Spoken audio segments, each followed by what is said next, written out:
So ఇది wonderful combination. ఆయన design చేసాడు, పిల్లర్ లాగా నిలబడ్డాడు, ఐరన్ స్ట్రక్చర్ లాగా.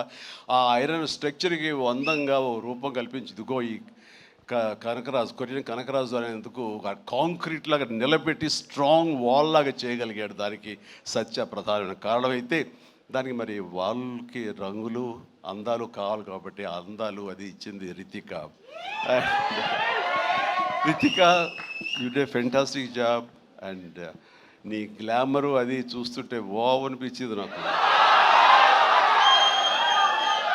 ఆ వావ్ ఇక్కడ వాడాలంటే మీరు ఇందాక నుంచి హింట్ ఇస్తారంట. తను నిజంగానే వావ్ చాలా బాగుంది. అటు కొరియన్ దీంట్లోని హుషారు కానీ ఇవన్నీ ఎక్సలెంట్ అమ్మా. తర్వాత ఇక మన ఇతర ఆర్టిస్టులు పోలిస్తే కనుక నాకు మన ఉనికిదాకా ఉన్నారు, వెళ్ళిపోయారు ఆయన, మురళీధరన్ గౌడ్ గారు. ఓకే, ఆయన ఎక్సలెంట్, ఆయన కూడా మంచి ఆర్టిస్ట్. ఆయన సినిమాలు చూస్తుంటాము, ఎంత సహజంగా చేస్తుంటారో వారు కూడా ఇందులో కామెడీకి ఉపయోగపడ్డారు. అండ్ ఈ సినిమా విలేజ్ నుంచి ఇక్కడి నుంచి ఇండియా నుంచి ఫారిన్ వెళ్ళిన తర్వాత చూస్తుంటే ఒక కొరియన్ ఫిల్మ్ చూసినట్లే ఉంది, అంత బాగా ఉంది. దీనికి చాలా ఖర్చు ఉంటుంది కదా అనుకున్న తర్వాత నేను ఎంక్వైరీ చేస్తే చాలా బడ్జెట్, చాలా లిమిట్ తోటి, బడ్జెట్ కన్స్ట్రైన్ తోటి వాటితోటి కూడా ఆయన అది చేయగలిగి ఆ ఫీలింగ్ ఇవ్వగలిగాడంటే నాకు చాలామంది ఈ ఒక్క విషయంలో మనం నేర్చుకోవాలి. అంటే ఖర్చు పెడితే అనేది కనపడుతుంది తెర మీద అనే భావంతో కాదు, నువ్వు ఇక్కడ అనుకోవాలి, నీ మైండ్లో అనుకోవాలి, ఈ విజువల్స్ మీద నీకు ఉండాలి, ఎడిటింగ్ సెన్స్ ఉండగలగాలి, డైరెక్టర్కి ఉండగలిగితే కనుక ఇలా రావాలి అంటే ఏమేం చేయాలని నువ్వు ఎక్సర్సైజ్ చేసుకుంటే కనుక అండ్ అవి ఇక్కడే సాధ్యపడుతుంది. ఈ రోజునటువంటి ఈ విఎఫ్ఎక్స్లో కానివ్వండి, మనకున్న టెక్నికల్ ఎక్సెస్తో కానివ్వండి, మనకి ఇచ్చిన ఆర్ట్ వాళ్ళ సపోర్ట్తో కానివ్వండి, చాలా చేయొచ్చు. కాస్ట్ ఎఫెక్టివ్ తోటి చాలా బాగా చేయొచ్చు. ఈ సినిమా అందరూ ఊహించడం అంత రిచ్ సినిమాగా ఉంది కదా, కొరియా వెళ్ళిపోయి చేస్తారంటే అది అంత అవ్వాల్సినంత ఖర్చు అవ్వకుండా లిమిట్లో చేయగలిగాడంటే తన ప్లానింగ్, తన భయం, భక్తి, ప్రొడ్యూసర్లు బతకాలి, మనతో పాటు ప్రొడ్యూసర్లు 4 డబ్బులు చేసుకోవాలి, అంతేగాని ప్రొడ్యూసర్ని నలిపేసేసి వాళ్ళు స్క్వీజ్ చేసేసి సినిమాలు చూపించి తద్వారా తన పేరు తను కనిపించాలనే ప్రయత్నం చేయకుండా ఆ రకంగా తను ఈ సినిమాని చేశాడు. ఇది ఒక బెస్ట్ ఎగ్జాంపుల్గా నేను అనుకుంటున్నాను. As for as the director is concern, film making is concern. And days కూడా తక్కువలో చేయగలిగారు. మీరు ఫస్ట్ సక్సెస్ ఇప్పుడు ఈ సినిమా హిట్ అయిన తర్వాత ప్రేక్షకులకు వెళ్ళిన తర్వాత వాళ్ళు అందించిన విజయాన్ని మన విజయంగా కాదు, బిఫోర్ రిలీజ్ ఇట్ సెల్ఫ్ మీరు సక్సెస్ సాధించారు. దీన్ని బడ్జెట్ పరంగా అయితే కానీ లిమిటెడ్ టైంతో మీరు చేయటం కానీ దానికి నిజంగా మనస్ఫూర్తిగా అభినందిస్తాను. అండ్ ప్రతి వాళ్ళు ఇలాగే ఆలోచిస్తే కనుక నిజంగా సినిమా సక్సెస్ తగ్గిపోతున్నాయనే దీంట్లో ప్రతి వాళ్ళు కూడా నువ్వు ఇది నేర్చుకోవాల్సినటువంటిది, అమలు చేసుకోవాల్సిన విషయం. ఈ సంవత్సరం నిజంగా ఫస్ట్ హాఫ్ చూసిన తర్వాత బిగినింగ్ ఫిలిమ్స్ మంచి హిట్లు అయినాయి, బాగున్నాయి. కానీ ఆ తర్వాత మళ్ళీ ఈ జూన్ జూలై వరకు సినిమాలు ఏది పెద్దగా హిట్ అవ్వడం చూస్తుంటే సెకండ్ హాఫ్ ఎలా ఉంటుందో అనుకున్నావు. ఈ ద్వితీయార్థంలో బెస్ట్ పెద్ద సినిమా హిట్ అవడంతో ఫాలోడ్ బై మా ఇంటి బంగారం, అలాగే లెనిన్, ఆ తర్వాత చెన్నై లవ్ స్టోరీ, ఇట్లా ఇదిగో ఇప్పుడు ఈ కొరియన్ కనకరాజు. అంటే ఈసారి వండర్ఫుల్ ఆడియన్స్ రారు, వాళ్ళకి ఓటీటీలకి ఫిక్స్ అయిపోయారు. పెద్ద సినిమాలకి, ఈవెంట్ ఫిలిమ్స్కి అలాంటి వాటికి తప్ప మామూలుగా థియేటర్కి వచ్చి చూసే పరిస్థితి పోయింది, చిన్న సినిమాలు బతికే పరిస్థితి లేకుండా పోయింది అని చాలామంది స్టేట్మెంట్ ఇచ్చేస్తుంటారు. కాదు, కంటెంట్ ఇవ్వగలిగితే, వెరైటీ కంటెంట్ ఇవ్వగలిగితే, ఇలాంటి యంగ్స్టర్స్ అన్నిటినీ మైండ్లో పెట్టుకుని మన కనుక ప్రజెంట్ చేయగలిగితే కనుక జనం రావడానికి ఉన్నారండి. వాళ్ళు ఒక సినిమా 2 సినిమాలు పెద్ద చూసిన తర్వాత ఓకే, ఆ తర్వాత సినిమా బాగుంది, ఇది ఎంటర్టైన్ చేస్తుంటే కుటుంబంతో, పిల్లలతోటి థియేటర్కి వెళ్ళి చూస్తారు. ఆ కిక్ ఇంట్లో కూర్చొన్న చూస్తూ ఓటీటీలో వాళ్ళకి కలగదు, వాళ్ళు బయటకు రావాలని కోరుకుంటారు. వాళ్ళు బయటకు వచ్చి థియేటర్లో సినిమాలు చూసే రేంజ్కి మనం ఏమి ఇస్తున్నాం, వాళ్ళకి ఏం ప్రజెంట్ చేస్తున్నాం అని మనం ఆలోచించగలిగితే కనుక దానికి భయపడాల్సిన అవసరం లేదు. ఇదిగో ఈ సంవత్సరంలో వరుస సినిమాలు వస్తూనే ఉన్నాయి, పెద్ద సినిమా, చిన్న సినిమా, దాని బడ్జెట్ అంతా అది ఈవెంట్ ఫిల్మా లేకపోతే అనే కాదు, ఒక ప్రేక్షకుల్ని అలరించాలి, హెల్దీ ఫిల్మ్స్ తీయగలగాలి. అందులో ఈ సినిమా ఈ మా హిట్ అనేది మీరు నమోదు చేసుకోవడం, మీ ఖాతాలో వేసుకోవడం అనేది రియలీ అది డిజర్వ్ ఇట్. అండ్ ఈ సినిమాకి పనిచేసేటువంటి ఇతర నటీనటులకు, అలాగే మన కెమెరామెన్గా చూపించి చెప్పారు. సంజయ్, మనోజ్ గారు అండ్ ఎస్ఐ మనోజ్ మీ గురించి వినాలి, మీరు అమెరికాలో ఉండేవారని. And please and all the very best. And అలాగే ఎడిటర్ గారికి వాళ్ళకి ఇంక వీళ్ళందరికీ చెప్తుంటే మా తమ్మని ఏంటి అన్నయ్య నా గురించి అక్కడ నా హృదయానికి దగ్గరైన మనిషి. అండ్ అలాంటి తమ లెక్క తమ్మని మళ్ళీ కష్టం అవుతుంది కూర్చొచ్చు. Please, I love you my boy, I love you.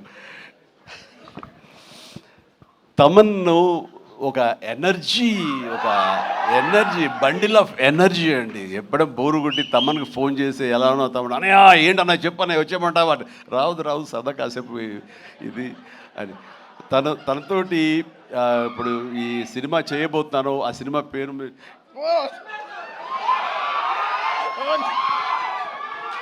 చెప్పలేదు, చాలా హోల్డ్ చేసుకుంటున్నాను.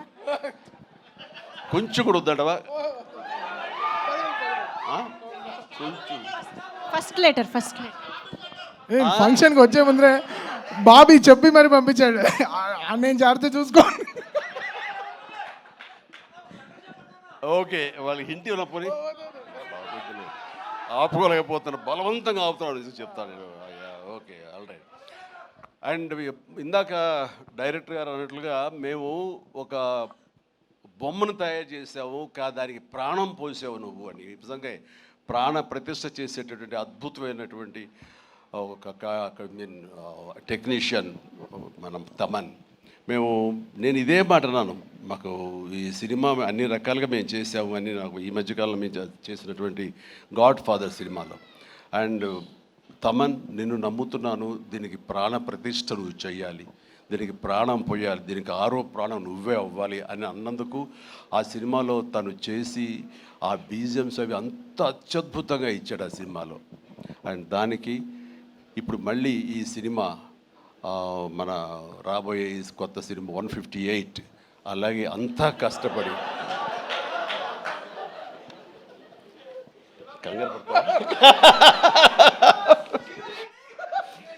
అదే ఛాన్స్ ఇవ్వట్లేదు.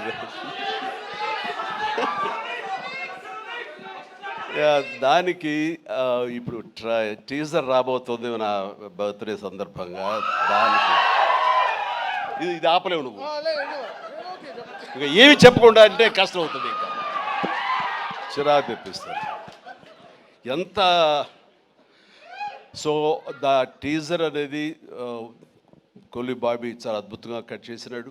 దానికి తను ఇస్తున్న బీజిఎమ్స్ అనేది అదొక లెవెల్లో ఉంటుంది. ఖచ్చితంగా మీరు ఆ రోజున మీరు వెయిట్ చేయండి. ఆ సినిమా ఆ ట్రైలర్ ఎంజాయ్ చేస్తూ తద్వారా మీరు బాగుంది అంటే అదే మీరు నాకు ఇచ్చే బర్త్డే విషెస్. తమన్, మనస్ఫూర్తిగా ఈ సినిమాలో నీ వర్క్ గురించి ప్రత్యేకంగా చెప్పక్కర్లేదు, అత్యద్భుతంగా చేసావు, ప్రతిదీ బాగుంది. అండ్ కొన్ని ఎలివేషన్స్ నువ్వు ఇచ్చినప్పుడు అంతా ఇంతగా తను ఒక సాదాసీదా ఒక విలేజ్ బాయ్ నుంచి వాడు ట్రాన్స్ఫార్మ్ అయ్యి ఒక కొరియన్ వాడు ఆవహించిన తర్వాత తన స్వాగ్, తన బడి తీసుకోవడం, తన సిగార్ కాల్చడం, ఇవన్నీ చూస్తున్నప్పుడు వెనకాల నువ్వు కనపడుతున్నావు సైమల్టేనియస్గా. అండ్ అత్యద్భుతం, ఇద్దరు పోటాపోటీ పడి మీరు కనిపించిన తీరు, ఆ సీన్ను అత్యద్భుతంగా మేము ఎంజాయ్ చేస్తుంది మాత్రం hats off and really I appreciate. ఇక ఎవరి గురించి మర్చిపోయింది క్షమించండి. ప్రతి ఒక్కరికి నా హృదయపూర్వక అభినందనలు. మీరు అందరూ ఎక్సలెంట్గా చేశారు. కాసర్ల గారు, అలాగే బాయ్ మీరు కూడా. అండ్ అఫ్కోర్స్ మీ గురించి ఇప్పుడే నా యూసఫ్ గారండి, దావూద్ గారు. అండ్ మీరు కూడా వెనక స్క్రీన్ ప్లేలో మీ యొక్క పాత్ర ఉందని విన్నారు. అట్లాగే ఎవరు ఇందాక నుంచి హాసిని ఐశ్వర్య అంటారు. మీరు ఎవరో తెలియదమ్మా, కానీ ఇది అందరూ మీ గురించి మాట్లాడుతున్నారు. మీ ప్రత్యేకత ఏంటో నాకు కాస్ట్యూమ్స్ డిజైనర్, సారీ, ఓకే, మా ప్రొడ్యూసర్ వైఫ్. ఓకే, సో మీకు కూడా నా కంగ్రాచులేషన్స్. అండ్ ఈ రోజున క్రేష్, మీరు ముందు నుంచి కూడా మీరు రాజీవ్ రెడ్డి గారి కాంబినేషన్లో మీరు సంస్థ పెట్టడం ఏంటి, దాంట్లో మీరు సినిమాలు తీయటం, మీకు నచ్చింది సినిమా ఎంత పెద్ద హిట్ అయింది ఏంటి అనేది కాదు, సినిమాలు చేస్తూ ఉండాలి, మా ప్యాషన్ ఏంటో మీకు తెలుస్తుంది. బట్ ఈ నేపథ్యంలో మీరు అట్లా ధైర్యంతో మీరు ముందుకు అలా వెళుతూ ఉన్న ఈ ప్రయత్నంలో హిట్ అనేది ఇన్విటబుల్. అది ఈ రోజున ప్రూవ్ అయింది. అండ్ నిర్మాతగా రాజీవ్ రెడ్డి గారికి అండ్ ఆయన ఫ్రెండు కో ప్రొడ్యూసర్గా నీకు, అలాగే మరొక ప్రొడ్యూసర్స్గా ఉన్నటువంటి మా కుర్రవాళ్ళు Vicky and UV creations, Vamsi, వీళ్ళందరికీ హృదయపూర్వక అభినందనలు. ఈ సినిమా హిట్ అవ్వడం అనేది ఇంతమందిలో ఆనందం కలిగిస్తున్నందుకు ఈ కారణమైనటువంటి ప్రతి ఒక్కరికి, చిన్న పెద్ద అందరికీ కూడా నా హృదయపూర్వక నా సంతోషాన్ని తెలియజేస్తూ నా అభినందనలు తెలియజేస్తున్నాను. ముఖ్యంగా ఇలాంటి సినిమాలు ఆదరించినందుకు మీ ప్రోత్సాహానికి, ఆడియన్స్కి మనస్ఫూర్తిగా thank you so much. I love you all. Thank you sir, thank you very much sir. వేదిక పైన ఉండవలసిందిగా రిక్వెస్ట్ చేస్తూ టీం అందరినీ ఒక్కసారి స్టేజ్ పైకి వస్తే ఒక బిగ్ గ్రూప్ పిక్చర్ ఇచ్చేద్దాం సార్ మీడియా కోసం. సో ఎస్, రితికా గారు ప్లీజ్ వెల్కమ్, వంశీ గారు, కాసల శ్యామ్ గారు, విక్రమ్ రెడ్డి గారు, Rajiv sir please welcome on to the stage. Krish గారిని వేదిక పైకి మరొకసారి ఆహ్వానం పలుకుతున్నాము. మనోజ్ గారు, డిఓపి మనోజ్ గారు, సత్య గారు, పనీర్ సెల్వం గారు, యాక్టర్స్ అందరూ కూడా మరొకసారి స్టేజ్ పైకి. టీం మాత్రమే రావాలండి, ఓన్లీ ద టీమ్.